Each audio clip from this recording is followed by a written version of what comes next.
আসসালামু আলাইকুম, সবাই কেমন আছেন? তো শুভ দুপুর জানিয়ে আজকের ভিডিওটি এখান থেকে আরম্ভ করলাম। তো এখন সকাল 11টা বাজে। আজকে আমাদের কিছু ব্রয়লার মুরগি কিনে নিয়ে আসলো বাজার থেকে।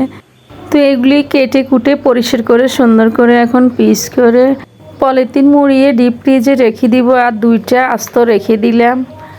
তো এখন রান্নার জন্য এখানে কিছু হাড়, গিলা, কলিজা মুরগির পিস নিয়ে নিলাম। আলু দিয়ে একটু মাখা মাখা ঝোল রান্না করব। তো এখানে রান্নার জন্য পেঁয়াজ, আদা, রসুন সব মশলা দিয়ে কিছুক্ষণ ভালো করে কষিয়ে নিলাম। এরপর দিয়ে দিলাম ধুয়ে রাখা মুরগিগুলো।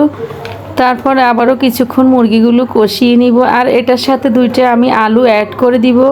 আলু দিলে কিন্তু আমার ছেলে মেয়েরা একটু পছন্দ করে। আর এই পাশ থেকে আমার ছোট যা আমার সাথে রান্না করতেছে। তো ও এক চুলা দিয়ে রান্না করতেছে আর আমি অন্য চুলা দিয়ে রান্না করতেছি। ও কিন্তু আজকে মুরগি রান্না করতেছে।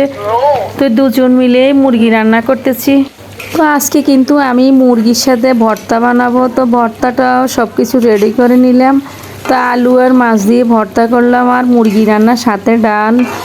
তো এটি রান্না করলাম। আর শুক্রবার হলে আপনাদের কার কার বাসায় এভাবে মুরগি রান্না করেন ছেলে মেয়েদের জন্য?